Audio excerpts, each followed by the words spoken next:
بسم الله الرحمن الرحيم.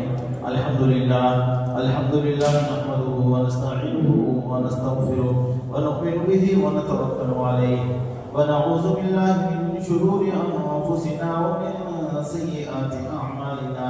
من يهده الله فلا مضل له ومن يضلل فلا هادي له. ونشهد أن لا إله إلا الله وحده لا شريك له. ونشهد أن سيدنا وسندنا ومولانا محمدا عبده ورسوله. سبحانك لا علم لنا إلا ما علمتنا إنك أنت العليم الحكيم. ولله الحمد رب السماوات ورب الأرض رب العالمين. وله الكبرياء في السماوات والأرض وهو العزيز الحكيم. أما بعد فقد قال الله تبارك وتعالى في كلامه العزيز بعد أعوذ بالله من الشيطان الرجيم. ما آتاكم الرسول فخذوه وما نهاكم عنه فانتهوا واتقوا الله إن الله شديد العقاب. صدق الله العظيم. وقال عليه الصلاة والتسليم أنا خاتم النبيين لا نبي بعدي، أو كما قال عليه الصلاة والتسليم. اللهم اغفر لي ولمن يطردهم، اللهم اغفر لي ولمن يطردهم، اللهم اغفر لي ولمن يطردهم. بھائی بزرگوں دوستو، اللہ تعالیٰ کا بے انتہا شکر احسان ہے. اللہ تعالیٰ نے ہم سب لوگوں کو ایمان کی دولت سے نوازا. جس آدمی کے ساتھ اللہ تعالیٰ بھلائی کا ارادہ فرماتا ہے اسے ایمان دیتا ہے، اور جس کسی کے ساتھ بھلائی کا ارادہ نہیں فرماتا اسے ایمان سے محروم فرما دیتا ہے. گزشتہ جمعہ آپ نے خصوصی مضمون ملاحظہ فرمایا تھا. آئے ہوئے نئے حوادث کے تناظر میں ایک نیا فتنہ جو اللہ تعالیٰ کی وحدانیت کے اوپر بھی ڈاکا ہے، رسول پاک صلی اللہ علیہ وسلم کی رسالت کے اوپر بھی ڈاکا ہے. اس سلسلے میں ہمارے اس مسجد کے امام صاحب نے آپ لوگوں کو آگاہی دی تھی. گزشتہ جمعہ ہمارے شہر میں ایک بھیانک واقعہ پیش آیا. ایک ایسا آدمی چل بسا، ایک ایسا آدمی مر گیا جو گوھر شاہی عقائد کو مانتا تھا. گوھر شاہی عقائد یوں تو پہلے ہم لوگ کھل کے نہیں بولا کرتے تھے. اس خبیث الفطرت اور ازلی شقی و بدبخت کا تذکرہ مسجد کے ممبر و محراب سے دینا ہم اچھا نہیں سمجھتے تھے. لیکن اب یہ فتنہ اتنا بڑھ رہا ہے. یہ فتنہ چلتے چلتے عالمگیر ہوتا ہوا جا رہا ہے. اس لیے اس فتنے سے آگاہی بہت ضروری تھی. اس لیے ہم لوگوں نے بلکہ چکمور کی حلیت مسجد میں اسی مضمون پہ بولنے کا ارادہ کیا ہے، تاکہ لوگ غیر شعوری طور پہ کیا کہیں، نادانی میں یا اپنی نادانستگی میں نہ جانے کیوں اس فتنے میں مبتلا ہوئے جا رہے ہیں. بلاخر جب اسی پہ موت آ جائے تو کفر سری ہے، مرتد ہو کے مرا، جس کے بارے میں گزشتہ مرتبہ ہم لوگوں نے ایک فتویٰ منگایا تھا. ہندوستان کے ایک بڑے مفتی صاحب ہیں، بڑے نامور مفتی صاحب ہیں. اللہ تعالیٰ نے ان کو بہت علم دیا ہے، پالنپور کے رہنے والے. بروقت انہوں نے فتویٰ بھی بھیجا تھا، جس فتوے میں صاف لفظوں میں یہ چیز لکھی ہوئی تھی وَلَا يُدْفَنُ فِي مَقَابِرِ الْمُسْلِمِينَ. ان کو مسلمانوں کے قبرستان میں دفن نہیں کیا جائے گا، بلکہ وَيُلْقَى فِي حَفْرَةٍ كَالْقَلْبِ، بلکہ کوئی گڈھا کھود کے اس طرح پھینک دیا جائے گا جیسے کسی کتے کو پھینک دیا جاتا ہے. آدمی جب اسلام سے پھرتا ہے وہ مرتد کہلاتا ہے. اسلام میں رہتے ہوئے اس کی جو عظمت ہوتی ہے، اسلام سے جب برگشتہ ہو کر منحرف ہو جاتا ہے تو اس کی اہمیت گھٹ جاتی ہے. مسلمان جب تک زندہ رہتا ہے قابل احترام ہے، جب مر جاتا ہے تب بھی قابل احترام ہے. زندہ ہے تو آکام سب جانتے ہیں. ذرہ برابر جسے ذرہ کہتے ہیں، ذرہ برابر اسے ستانا حرام ہے. کچھ انسانیت کے احکام ہیں، کچھ اسلام کے احکام ہیں. ستانا یہ انسانیت کے احکام میں سے ہیں. لیکن مسلمانوں سے متعلق جو چیزیں رسول پاک صلی اللہ علیہ وسلم نے فرمایا، جو کوئی آدمی کسی مسلمان کو ڈراتا ہے، من رفع مسلما رفعہ اللہ یوم القیامہ، ہلکا پھلکا ڈرانا. جیسے ایک صحابی رسول پاک صلی اللہ علیہ وسلم کی مجلس میں آئے، ایک دوسرے صحابی مزاح کے طور پہ ان کی جوتوں کو انہوں نے چھپا لیا، اپنے پیروں کے نیچے رکھ لیا. دوبارہ جب واپس جانے لگے تو اپنے جوتوں کو تلاش کرنے لگے، جوتے نہیں ملے، پریشان ہو گئے. پھر کچھ لمحے بعد ہی فوراً انہوں نے چپل کو نکالا اور کہا، لو یہ آپ کی چپل میں نے چھپا لی. رسول پاک صلی اللہ علیہ وسلم نے پوچھا یہ کیا؟ آپ کی کیا حرکت ہے؟ کہا یا رسول اللہ مزاح کے طور پہ میں نے ایسا کیا تھا۔ تو رسول پاک صلی اللہ علیہ وسلم نے فرمایا سن لو، جو کوئی اپنے مسلمان بھائی کو ڈراتا ہے، من رفع مسلمن رفعہ اللہ یوم القیامہ، قیامت کے دن اللہ تعالیٰ اس کو ڈرائے گا۔ چھپانے کو صرف مزاح کے طور پہ، جسے ہم اپنی زبان میں مذاق کہتے ہیں، مذاق کرنے کو چپل چھپائے گئے تھے، رسول پاک صلی اللہ علیہ وسلم نے اسے ڈرانے سے تعبیر کیا، ڈرانے سے تعبیر کیا۔ الغرض یہ احکام مسلمین آج میرا موضوع نہیں ہے، میرا موضوع جو ہے مجھے اس عقیدے کے سلسلے میں بتانا ہے جس عقیدے کی بنیاد پہ لوگ گمگشتہ راہ ہو رہے ہیں۔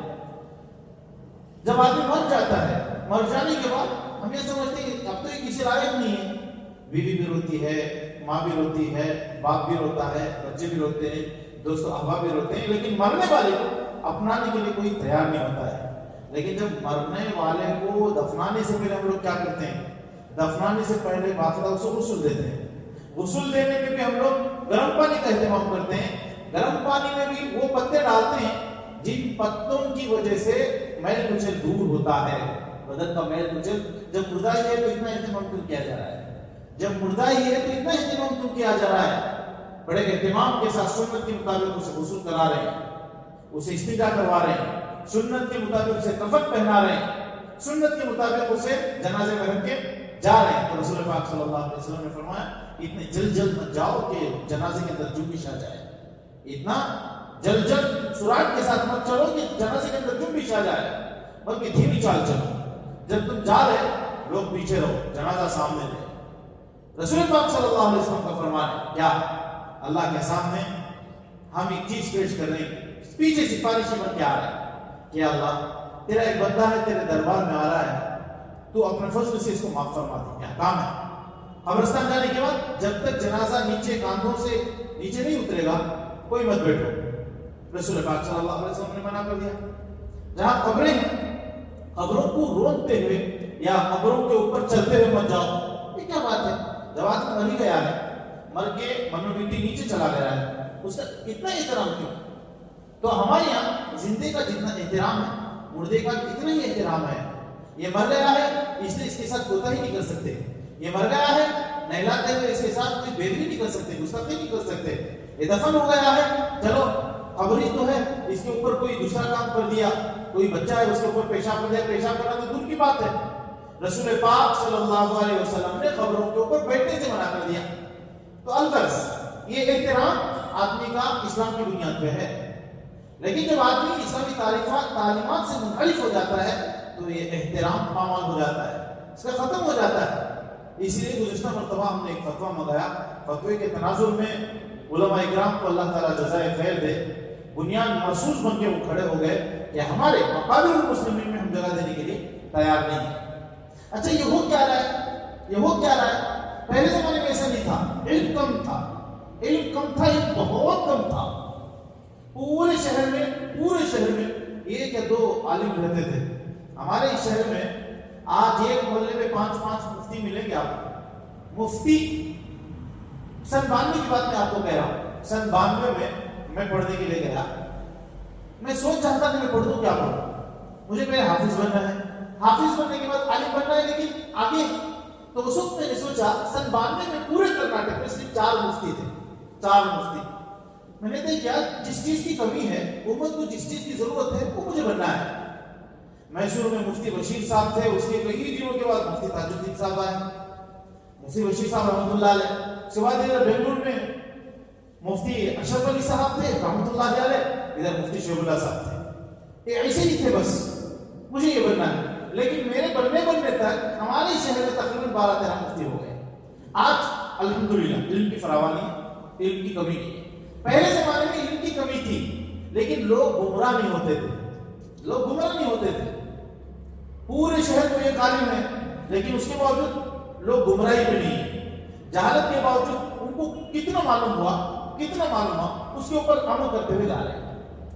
شیطان ایک عالم کے پاس آیا، جاننے والے کے پاس آ کے کہا اللہ یہ ہے، ہاں اللہ یہ ہے، دلیل دو گے؟ کچھ دلیل دو گے؟ ہاں دیں گے دلیل۔ یہ ایک دلیل، 2 دلیل، 3 دلیل، 4 دلیل، شیطان توڑتا گیا۔ بلاخر شیطان نے کہا تجھے ایک منظر میں تجھے بھی دکھاتا ہوں. ایک آدمی ہل چلا رہا تھا, کھیت میں ہل جوت رہا تھا. اس کے پاس شیطان گیا, پوچھا کیا تجھے یقین ہے کہ اللہ ایک ہے؟ ہاں یقین ہے اللہ ایک ہے. اگر میں یہ کہوں کہ اللہ ایک نہیں ہے, اللہ تو ہے, تو کیا کرے گا؟ اس نے وہ ہل کو اٹھا لیا, جو ہل جوت رہا تھا اٹھا لیا. یہ جو ہل ہے وہ تیرے پیٹ کے اندر ٹھوک دوں گا. یہ میری دلیل ہے. پہلے سے میں نے کہیں ایسا تھا, لیکن آج لوگوں کا دعویٰ کہ علم کی بہتات ہے, علم زیادہ ہے. جسے لوگوں نے علم سمجھا وہ علم نہیں ہے, وہ جہالت ہے. معلومات اور علم میں لوگ فرق نہیں کرتے, معلومات اور علم میں فرق نہیں کرتے. علم ایک نور ہے, نور الہی. وہ علم عمل کو لازم ہے. جیسے بہت سارے پنڈتوں کو ہم اپنے جلسوں میں بلاتے ہیں, اسلام کی خوبی بیان کرتے ہیں. وہ لوگ اسلام کی خوبی بیان کرتے ہیں, رسول پاک صلی اللہ علیہ وسلم کی سیرت بیان کرتے ہیں, لیکن ان کی اپنی نجی زندگی میں وہ کفر میں ہے. جب ان کو اتنا علم ہے تو اسے اختیار کیوں نہیں کرتے؟ وہ علم نہیں ہے, وہ معلومات ہے.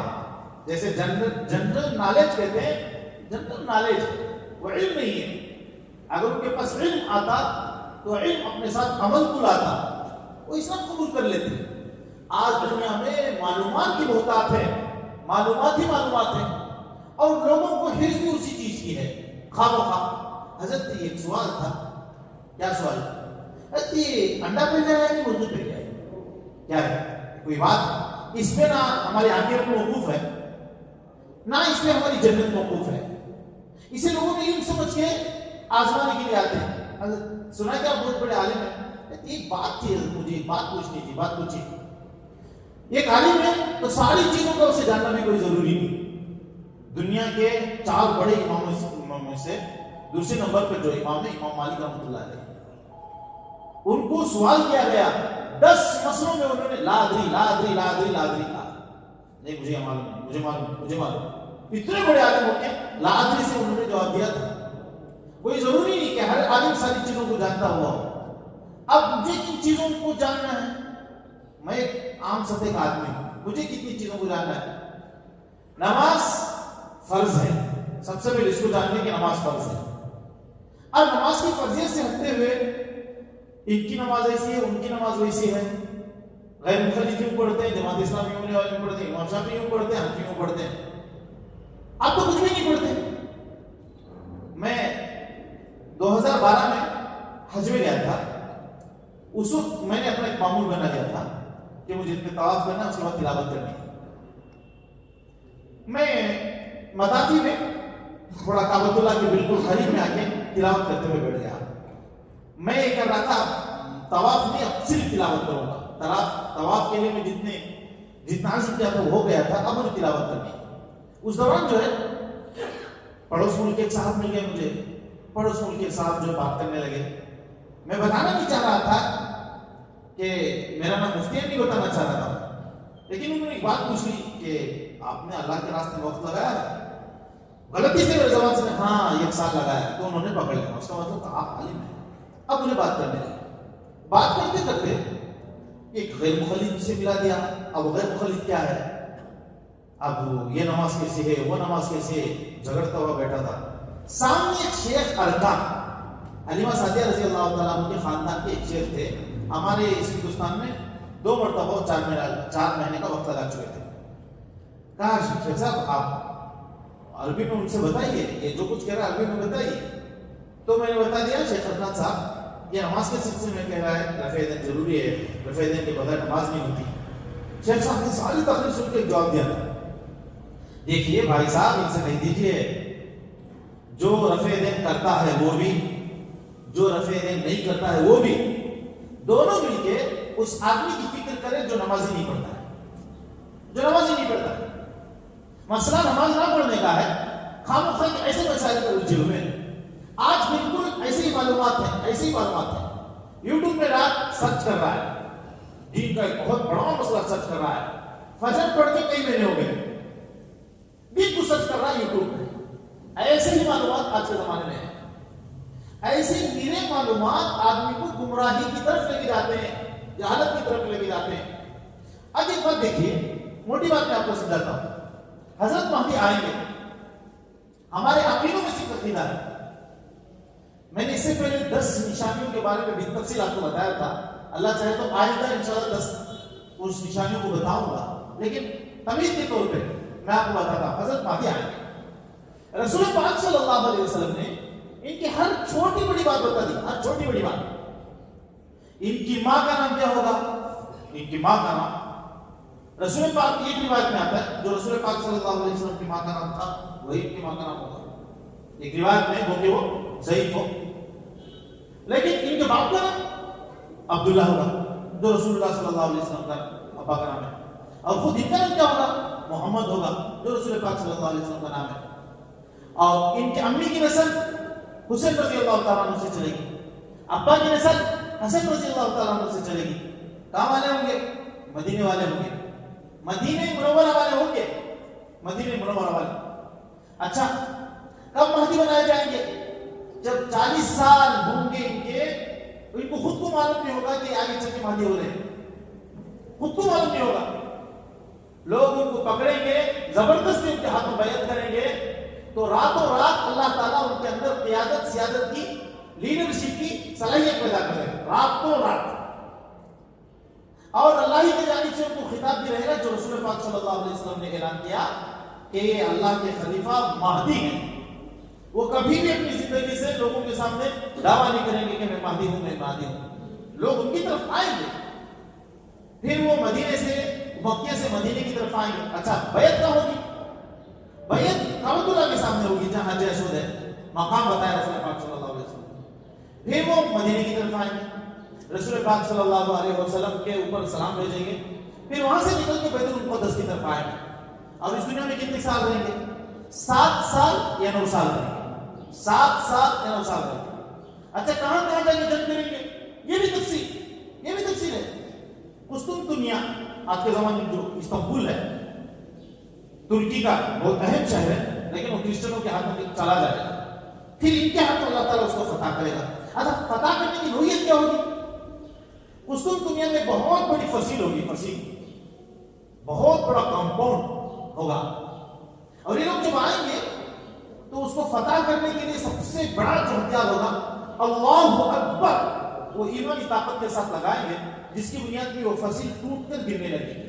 خیر، وہ ٹیکنالوجی بتا رہی ہے، آج کی ٹیکنالوجی ہے، وہ ٹیکنالوجی جو بتا رہی ہے کہ یہ کیسے ہوگا. تو رسول پاک صلی اللہ علیہ وسلم نے اتنی وضاحت کے ساتھ بتا دیا کہ مہدی کون ہوں گے. رنگ بتا دیا، ان کا رنگ کیسے ہوگا، خط بتا دیا، خط کیسے ہوگا. اس کے باوجود ہمارے اس ہندوستان میں کتنے لوگوں نے مہدی ہونے کا دعویٰ کیا. لوگ پیچھے جا رہے ہیں. بہار کا ایک علاقہ دربھنگا، مدینہ منورہ، عربی میں اس کو المدینہ المنورہ ہی کہتے ہیں. دربھنگا، اگر اسے عربی میں ہم لے جائیں، جیسے کنورٹ کرنا کہتے ہیں، تو دربھنگا بنے گا بھی دربنجا بنے گا. کیا بنے گا؟ گاف ہے نہیں عربی میں، دربنجا بنے گا. وہاں کا ایک رہنے والا دعویٰ کرتا ہے، اس کا نام کیا ہے؟ حنیف، شکیل، اس کا نام شکیل ہے. یا رسول پاک صلی اللہ علیہ وسلم نے کہا اس کا نام محمد ہوگا، اور یہاں ایک شکیل. اچھا، باپ کا نام کیا ہوگا؟ محمد بن عبداللہ، اور یہ باپ کا نام حنیف ہے. شکیل خان بن حنیف ہے. لیکن لوگ مان رہے ہیں اسے، اس نے دعویٰ کر دیا.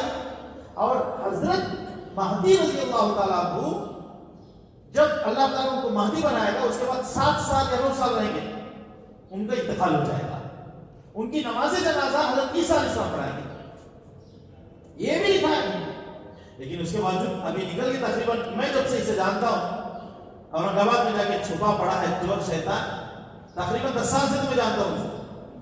خود دعویٰ کر رہا ہے، چھپ کے آتا ہی آج تک کبھی مجمع میں نہیں آیا، کبھی بھی نہیں آیا مجمع، چھپا بیٹھا ہے. یہ حضرت مہدی تو پوری دنیا میں پھرتے ہیں. اور ہندوستان کے ساتھ حضرت مہدی کا گہرا تعلق ہے. یہ موضوع الگ ہے، اللہ چاہے تو میں نے بتایا ہے، پھر بھی بتاؤں گا کبھی.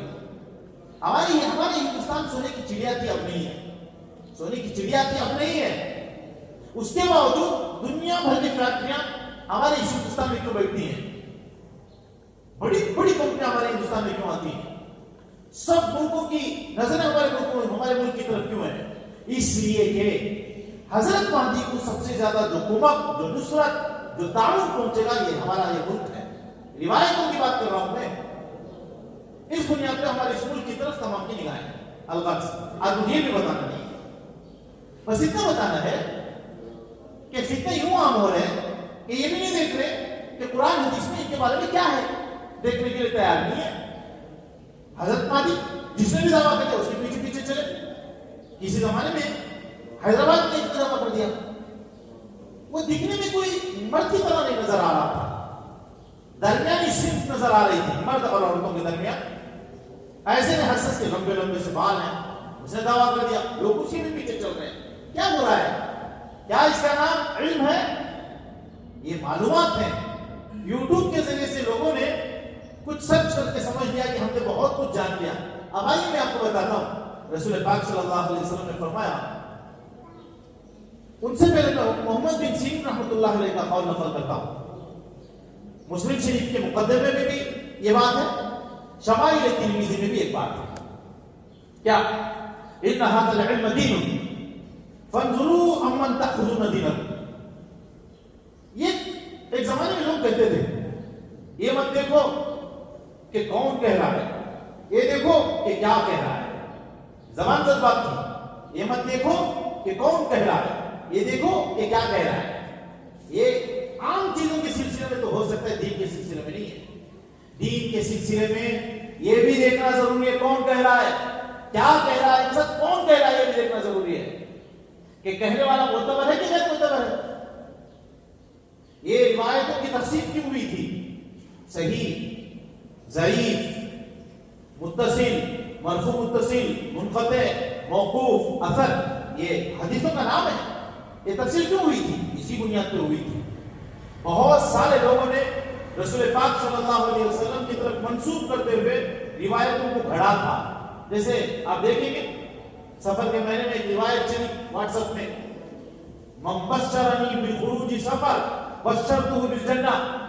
جو آدمی سفر کا مہینہ نکلنے کی خوشخبری مجھے دیتا ہے میں اسے جنت کی خوشخبری دیتا ہوں. نعوذ باللہ من ذلک. رسول پاک صلی اللہ علیہ وسلم کی طرف یہ منسوب کی گئی روایت تھی. لوگوں نے دین سمجھ کے بھیجا، حالانکہ دین میں گمراہی ہے. ایسی کوئی روایت نہیں ہے، ایسی کوئی روایت نہیں ہے. اگر کہہ دیا جائے بھائی یہ مت دیکھو کہ کون کہہ رہا ہے، بات کس کی ہے دیکھو. ہاں بات رسول اللہ صلی اللہ علیہ وسلم کی ہے، لیکن بول کون رہا ہے، معتبر ہے غیر معتبر آدمی ہے؟ نہیں، ہم اس کو تسلیم نہیں کرنے والے. معتبر چاہیے. اگر معتبر کسے کہتے ہیں؟ لمبی داڑھی، کرتا پاجامہ، ہاں عورتوں کی طرح عورتیں جیسے فیشن کرتی ہیں ایسے فیشن کر کے کچھ لگا کے یوٹیوب کے سامنے بیٹھ گیا. دیکھتے لوگ نورانی چہرہ، نورانی چہرہ. لوگوں نے گورے رنگ کو نور سمجھ لیا تو دنیا میں سب سے بڑے ولی انگریز ہو گئے، اس لیے ان سے بڑا گورا کون ہے؟ یہی تو ہوا. کالے گورے رنگ سے کوئی نور متعلق ہے ہی نہیں. لوگوں کا معیار گھٹتے ہوئے گیا، گھٹتے گھٹتے گیا لوگوں کا معیار. ایسے ہی لوگ دجال کے جھانسے میں زیادہ پھنستے ہیں، جو لوگ کرامت اور استدراج میں فرق نہیں کر پاتے. رسول پاک صلی اللہ علیہ وسلم نے فرمایا یخرج ناس من امتی، قیامت کے قریب کچھ لوگ ایسے بھی ہوں گے. روایت ہے ترمذی شریف کی روایت ہے، قیامت کے قریب کچھ لوگ نکلیں گے. کیسے ہوں گے وہ؟ چہرے مہرے سے اتنے زیادہ موہ لینے والے ہوں گے. یلبسون للناس جلود الذئب، کھتر کا کپڑا پہنیں گے. جیسے ہم کاٹن میں بھی بہت سستا کپڑا پہنتے ہیں، وہ کپڑا جسے عام طور سے بزرگ لوگ پہنتے ہیں. کپڑوں میں کوالٹی بھی ہوتی ہے، قیمتی، بہت زیادہ قیمتی بھی ہوتے ہیں. مان لیجیے 1 میٹر 1000 روپے 2000 روپے، ایسے بھی 50 روپے میٹر کا بھی ہے. اور عام بزرگ لوگ جو ہے سستا کپڑا پہنتے ہیں. تو یلبسون للناس جلود الذئب، رسول پاک صلی اللہ علیہ وسلم نے فرمایا لوگوں کو دکھانے کے لیے وہ کھتر کا کپڑا پہن کے سستا مستا. اچھا، السنتهم احلى من السکر، ان کی زبان شکر سے زیادہ میٹھی، شکر سے زیادہ میٹھی. کتنے آسانی کے ساتھ رسول پاک صلی اللہ علیہ وسلم سمجھا رہے تھے. قلوبهم قلوب الدیاب، کپڑے پہنے کھدر کے، بالکل سیدھے سادے. لوگ دیکھ کے اسے ملا علی قاری رحمۃ اللہ علیہ نے بڑے اچھے انداز سے اس کی تفسیر کی ہے. یختلون الدنیا بالدین، پہلے روایت ہے وہ لوگ نکلیں گے جو دین کے ذریعے سے دنیا کمائیں گے. سب سے پہلے یہ اس کی تفسیر ملا علی قاری رحمۃ اللہ علیہ نے کی. یطلبون الدنیا بالدین اے بعمل اہل آخرہ، دین کے ذریعے سے دنیا کمائیں گے. آج یوٹیوب پہ جتنے بہروپے بیٹھے ہوئے اکثر بہروپے 90% میں کہہ رہا ہوں سبھی بہروپے ہی ہے، دین کا نام لے کر دنیا کما رہے ہیں. ان کے ویورز زیادہ ہوتے ہیں، ان کو آمدنی یوٹیوب کی زیادہ ملتی ہے، تو آتے ہیں کسی نہ کسی کے بارے میں انگلی اٹھاتے ہیں اور لوگوں کو یہ اچھا لگتا ہے، لوگوں کو یہ چیز اچھی لگتی ہے. اپنے بارے میں اگر کچھ کہہ دے کہ تم ایسے ہو، تمہاری بیٹی ایسی ہے، تمہاری جورو ایسی ہے، تو غصہ آتا ہے. امام صاحب کے بارے میں اگر کہہ دے، ایک آدمی کہتا ہے تو 100 لوگ اس کا ساتھ دیتے ہیں. ایسی پرمپرا ہے، مزہ آتا ہے. تو ایسے ہی ہوگا. یہ بات یظنهم الناس زہادا وعبادا تارکین الدنیا راغبین فی العقبہ. کپڑا کیوں ایسا پہنتے ہیں؟ تاکہ لوگ یہ سمجھیں کہ یہ زہاد، دنیا کو چھوڑے ہوئے لوگ ہیں، ان کو دنیا سے کوئی مطلب ہی نہیں ہے. آخر کی طرف ہمیشہ اللہ اللہ اللہ کہنے والے، تسبیح لگا لیتے ہیں. اتنا بڑا تسبیح لوگ دیکھتے ہی سمجھیں یہ تو اللہ والا کو سردار ہے. ایسا حلیہ بناتے ہیں، بیروپے سے حلیہ بناتے ہیں لوگوں کو راغب کرنے کے لیے. پھر فرمایا من اللین، کپڑا بالکل نرم نازک، من اجل اظہار التلئین والتلطف والتمسک والتخفش مع الناس وارادوا به في حقیقت الامر التملق والتواضع في وجوه الناس. یہ کپڑے اسے کیوں پہنتے ہیں؟ یہ کپڑے اسے پہنتے ہیں تاکہ لوگ ان کی طرف مائل ہوئیں. اور آگے ان کی زبان ملا علی قاری رحمۃ اللہ علیہ کی زبان میں سنا رہا ہوں، لیسیروا مریدین لہ ومعتقدین لاحوالہ، تاکہ لوگ ان کے مرید بن جائیں، ارے اللہ والے ان کے بارے میں کیا کہنے، فلاں ایسا ہو رہا ہے. اچھا، رسول پاک صلی اللہ علیہ وسلم نے کہا السنتم احلی من السکر، زبانیں اتنی زیادہ میٹھی ہیں، زبانوں کی طرف لوگ راغب ہو جاتے ہیں. جیسے اللہ نے رسول پاک صلی اللہ علیہ وسلم کے بارے میں کہا تھا وَإِذَا رَأَيْتَهُمْ تُعْجِبُكَ أَجْسَامُهُمْ، اے نبی منافق ایسے ہیں، منافق لوگ ایسے ہیں، وہ جب وہ بولیں تو آپ ان کی بات سننے لگے، تُعْجِبُكَ أَجْسَامُهُمْ، وہ اچھے لگے، وَإِن يَقُولُوا تَسْمَعُ لِقَوْلِهِمْ، جب وہ بولتے ہیں تو آپ بھی غور سے سنتے ہیں، ان کی بات اتنی اچھی ہے، لیکن وہ منافق ہے. لیکن وہ قاتلہم اللہ، اللہ نے قاتلہم اللہ بد دعا دی، مر جائیں وہ لوگ جو ایسا دھوکہ دیتے ہیں. چہرہ مورا اتنا اچھا بنا ہے کہ نبی کو اچھا لگنے لگا، اور زبان اتنی شائستہ اتنی پاکیزہ کہ نبی بھی ان کی زبان کی طرف متوجہ ہو جائے. لیکن ادھر اللہ نے تمغہ سنایا، مجدہ سنایا، قاتلہم اللہ اللہ یوسف، مر جائیں لوگ، قتل ہو جائیں. کہاں جا رہے ہیں، کس طرف لوٹ کے جا رہے ہیں لوگ. تو میرے دوستو، آج یوٹیوب پہ بہروپے بیٹھے ایسے ہی ہیں، کوئی اللہ کی شان میں گستاخی، کوئی رسول اللہ صلی اللہ علیہ وسلم کی شان میں گستاخی، کوئی صحابہ کرام کی شان میں گستاخی. جانے لوگ ابھی قریب میں ایک شیطان کو گرفتار کیا گیا، انجینئر مرزا. لوگ کتنے گرویدے تھے اس کے اوپر کہ بات ایسے کوٹ کرتے ہیں بخاری مسلم فلاں فلاں فلاں. ارے تم کیا جانو بخاری مسلم؟ تم کو کیا معلوم ہو رہا ہے کہ بخاری میں ٹھیک بول رہا ہے، مسلم میں ٹھیک بول رہا ہے؟ حضرت معاویہ رضی اللہ تعالیٰ عنہ کے بارے میں جو شان میں گستاخی کی ہے. اگر کوئی آدمی بڑا ولی ہے، بہت بڑا ولی ہے، معاویہ رضی اللہ تعالیٰ عنہ کی شان میں اگر گستاخی کی کرے، بڑا ولی تو دور کی بات ہے، مومن ہونے کے بارے میں بھی شک ہے، مومن بھی نہیں ہو سکتا. ارے صحابہ اکرام کے اوپر کچھ عقید کی ہمارے ایمان کا جز ہے. ہم نے رسول پاک صلی اللہ علیہ وسلم کو دیکھا نہیں ہے. رسول پاک صلی اللہ علیہ وسلم کے جتنے عقیدے، رسول پاک صلی اللہ علیہ وسلم کی جتنی تعلیمات ہیں، وہ ہم تک پہنچانے میں صحابہ کرام واسطہ ہے. اسی بنیاد پہ جو کوئی شیطان آتا ہے تو سب سے پہلے صحابہ کرام سے ہم کو بدزن کرتا ہے. صحابہ سب سے اگر بدزن ہو جائے، پھر رسول پاک صلی اللہ علیہ وسلم سے بدزن ہونے میں زیادہ وقت نہیں لگتا ہے. اس لیے جتنے باطل فرقے آئے، سب نے صحابہ کرام کے اوپر انگلیاں اٹھائی. سب سے پہلے شیعہ، یہودیوں کی کاوش شیعہ نے سب سے پہلے صحابہ کرام کے اوپر انگلیاں اٹھائی. 5 صحابہ کے علاوہ اور کسی صحابی کو صحابی نہیں مانتے. رضی اللہ عنہ کی جگہ لعنت اللہ علیہ لکھتے ہیں، نعوذ من ذلك کہ اللہ کے اوپر لعنت ہو، ایسے الفاظ لکھتے ہیں. آپ ان کی کتابیں دیکھیں تو آپ کو پتا چلے گا. معاویہ رضی اللہ تعالیٰ عنہ کے بارے میں نہ جانے کیا کیا کہتے ہیں لوگ. تو کوئی بھی آدمی یوٹیوب پہ کہتا تو فوراً اس کی بات مان کے عمر رضی اللہ تعالیٰ عنہ کے بارے میں بدگمانی، معاویہ رضی اللہ تعالیٰ عنہ کے بارے میں بدگمانی. ارے تاریخ کی کتابوں کی حیثیت کیا ہے؟ جن کی گواہی قرآن نے دے دیا ہو، تاریخ کی کتابیں کیا حیثیت رکھتی ہیں؟ ہمارے لیے معیار قرآن ہے، ہمارے لیے معیار رسول پاک صلی اللہ علیہ وسلم کی احادیث ہے. صحابہ کرام کے بارے میں عام اعلان ہے رضی اللہ عنہ و رضوا عنہ، وہ اللہ سے راضی ہو گئے، اللہ ان سے راضی ہو گیا. یہ سب سے بڑا معیار ہے صحابہ کرام کے لیے، مجتہد طبقہ امتیاز ہے.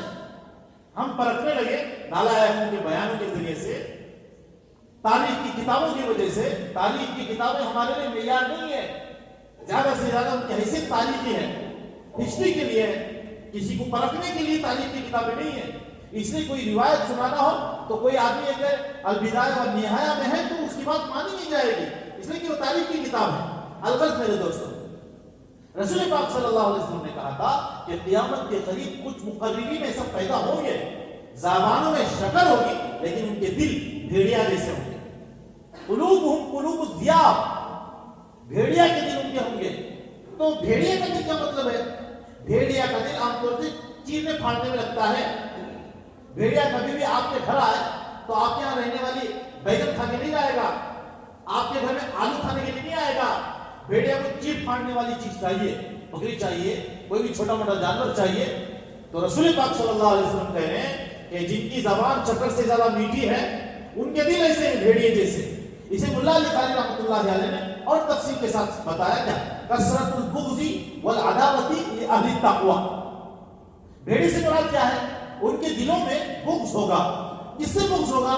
اہل تقوی سے بغض ہوگا. اہل تقوی سے مطلب جو متقی پرہیزگار ہیں ان سے ان کے دل میں بغض ہوگا. اب سوچو، یہاں رسول پاک صلی اللہ علیہ وسلم فرما رہے ہیں من عادی لی ولیا فقد آذنتہ بالحرب. جو کوئی آدمی میرے ولی کی مخالفت کرتا ہے، اللہ حدیث قدسی ہے، اللہ کہتا ہے جو کوئی آدمی میرے ولی کی مخالفت کرتا ہے، دشمنی کرتا ہے، آذنتہ بالحرب، میں اسے جنگ کا اعلان کرتا ہوں. اور یہاں بیٹھے ہوئے مقرر صاحب جس کی زبان شہد کی طرح میٹھی ہے، چہرہ مرا دیکھ کے لوگ ان کی طرف راغب ہو رہے ہیں، ان کے کپڑے دیکھ کے راغب ہو رہے ہیں، اور دل میں کیا ہے؟ کثرت البغض لاہل التقوی. متقی پرہیزگاروں سے ان کے دل میں غائب درجہ بغض ہے، حسد ہے. تو ایسا ہی یہ پٹو آج الوران نامی ٹی وی کے اوپر بیٹھا ہوا ہے. میں یہ نام مزاح اس لیے کہہ رہا ہوں، ہرگز اسے کھولیے مت، کھول کے آپ ریورس مت بڑھائیے. میری بات سن لیجیے پہلے میں کیا کہنا چاہ رہا ہوں. یہ ایک نالائق آیا تھا کسی زمانے میں، پاکستانی ہے، وہ آیا، وہ بیان کرنے لگا، لوگ اس کی طرف راغب ہونے لگے. راغب ہو کے انہوں نے یہ بھی نہیں سوچا کہ اس کا کلمہ الگ ہے. دنیا میں آج تک جتنے فتنے آئے، بڑے بڑے فتنے آئے، اس میں سب سے بڑا فتنی فرعون ہے. فرعون نے جو دعویٰ کیا وہ دعویٰ آج تک کسی نے نہیں کیا. اس نے کہا انا ربکم الاعلی، میں تمہارا سب سے بڑا رب ہوں. اس کے اس دعوے پہ شیطان کو افسوس ہوا. شیطان نے تنہائی میں ملاقات کی، ملاقات کر کے کہا فرعون تو نے یہ کیا کر دیا؟ آج تک ایسا کسی نے دعویٰ نہیں کیا تھا، تو نے کر دیا. اب شیطان نے اتنا افسوس کیا، فرعون کو احساس ہونے لگا واقعتاً میں نے غلطی کی ہے.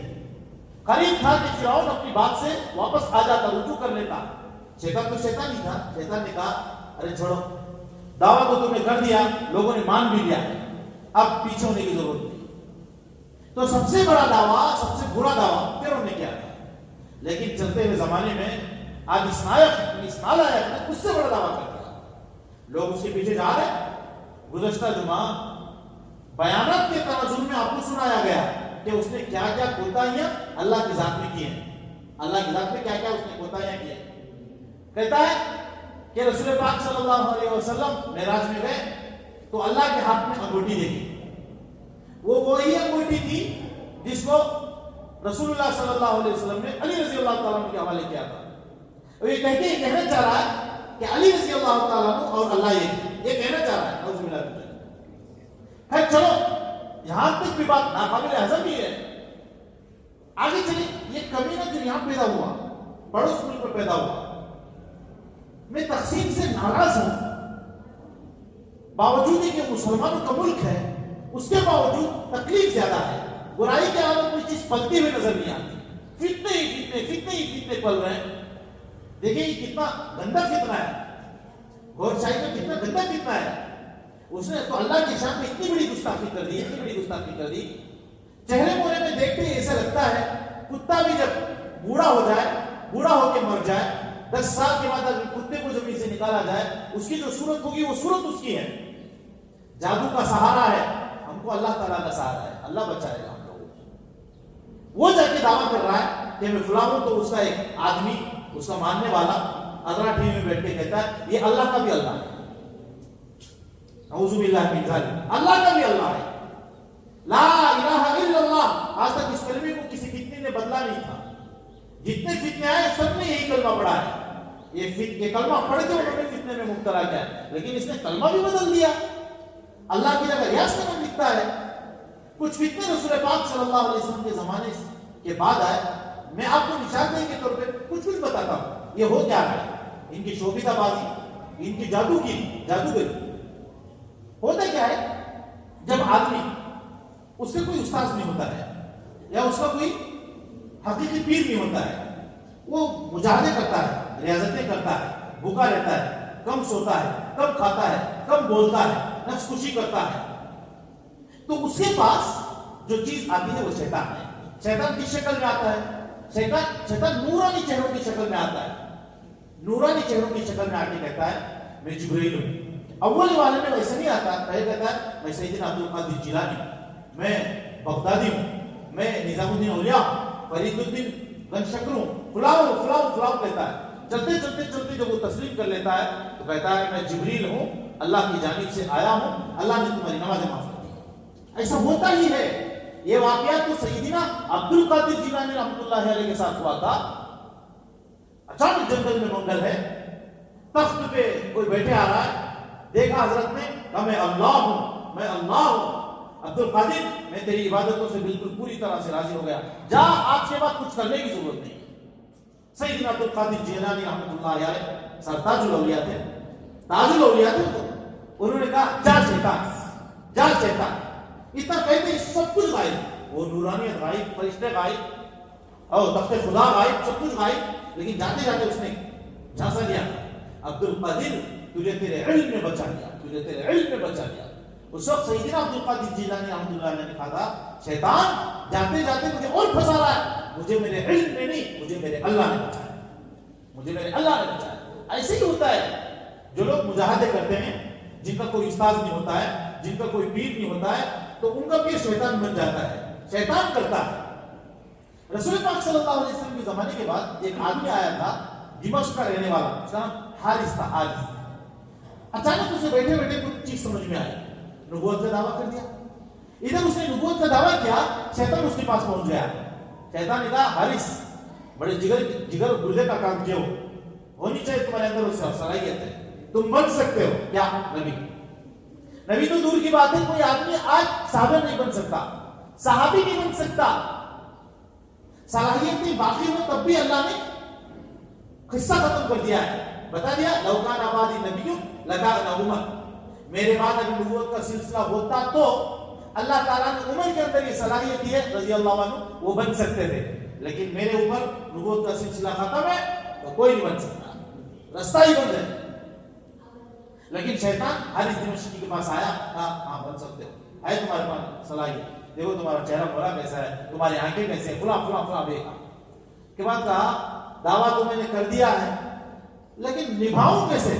شیطان نے کہا نبھانا میں ہوں نا تمہارے ساتھ۔ یہ دیکھو لشکر آسمان کی طرف دکھایا، آسمان میں بہت بڑا لشکر کھڑا ہوا ہے، کہا یہ فرشتوں کا لشکر، جہاں جاؤ تمہارے ساتھ رہے گا، بتا دینا لوگوں کو، کوئی تم کو پکڑ نہیں سکتا، بیڑی تمہاری بیڑی اگر ڈالے تو بیڑی نکل جائے گی۔ ایسے ہی ہوا، وہ جھانسے میں آیا، دعویٰ کرتے ہوئے گیا، بادشاہ کے پاس گیا، بادشاہ کے پاس جا کے کہا، بادشاہ کہا تم کون ہو؟ کہا میں نبی ہوں۔ اچھا نبی صلی اللہ علیہ وسلم کے بعد بھی کوئی نبی ہے؟ ہاں مجھے نبوت ملی ہے، باقاعدہ میرے پاس نشانیاں ہیں، معجزات ہیں۔ مسئلہ کیا ہے؟ آج کے زمانے میں اگر کسی نے نبی ہونے کا دعویٰ کر دیا، سامنے والے نے اگر پوچھ لیا تیرے نبی ہونے کے اوپر کیا دلیل ہے، پوچھنے والا کافر ہے، پوچھنے والا کافر ہے۔ ارے جب آ نہیں سکتا، نبی آ ہی نہیں سکتا تو تم دلیل کیوں پوچھ رہے ہو؟ پوچھنے والا بھی کافر ہے۔ اب ہوا ایسا، خیر وہ کسی طریقے سے بیت المقدس بھاگ گیا، پھر وہاں سے بصرہ بھاگا۔ میں اپنے بیان کو سمیٹ کے آپ کو کہہ رہا ہوں، یہ سارے واقعات کو مختصر کر کے کہہ رہا ہوں۔ بصرہ میں ایک آدمی ملا، سمجھ گیا یہ جھوٹا ہے، یہ نبوت کا دعویٰ کر رہا ہے، اس سے دوستی کر لی۔ کہا بھائی تم بڑے قابل آدمی ہو، ہماری خوش نصیبی کے دیکھو تم نبی ہو کے آئے، ہمارے سے ملاقات ہو گئی، کئی دنوں تک اس کے ساتھ رہ کے اس کا اعتماد حاصل کیا۔ اس کے بعد کہا بھائی صاحب اب میں اپنے گھر جا رہا ہوں، اپنے گھر جا کے تمہاری نبوت کا پرچار کروں گا، لوگوں کو بتاؤں گا اتنا سچا نبی آگے بیٹھا ہے، تم لوگ کہاں ہو؟ جاؤ، ہاں جاؤ جاؤ، میرے مبلغ بن کے جاؤ۔ یہ سیدھے بادشاہ کے پاس آئے، عبد الملک بن مروان کے پاس آ کے کہنے لگے بادشاہ سلامت، آپ کے دور میں نبوت کا دعویٰ کر رہا ہے اور لوگ اس کے جھانسے میں آ رہے ہیں، اب اسے پکڑیے۔ کہا کیسے؟ میں پوری طرح سے اعتماد اس کا حاصل کر چکا ہوں، میرے ساتھ کچھ لوگوں کو بھیجیے۔ چنانچہ 40 افراد کو 40 سپاہیوں کو بھیجا، کہا تم چھپ جاؤ، چھپے رہو، جب میں اندر جا کے آواز کروں تو اس وقت آ جائے۔ تو لوگوں نے دروازہ کھول دیا، بصری یہ تو معتمد آدمی تھا، آؤ اندر۔ اندر آتے ہی کہا بہت دنوں کے بعد میں آپ کے پاس ملنے آیا، طبیعت ٹھیک ہے؟ ہاں طبیعت ٹھیک ہے۔ اب باتیں کرتے کرتے اس نے جو کہا تھا میں آواز کروں گا یا تالیاں بجاؤں گا، بجا دے 40 کے 40 آ گئے، پکڑ کے لے کے گئے۔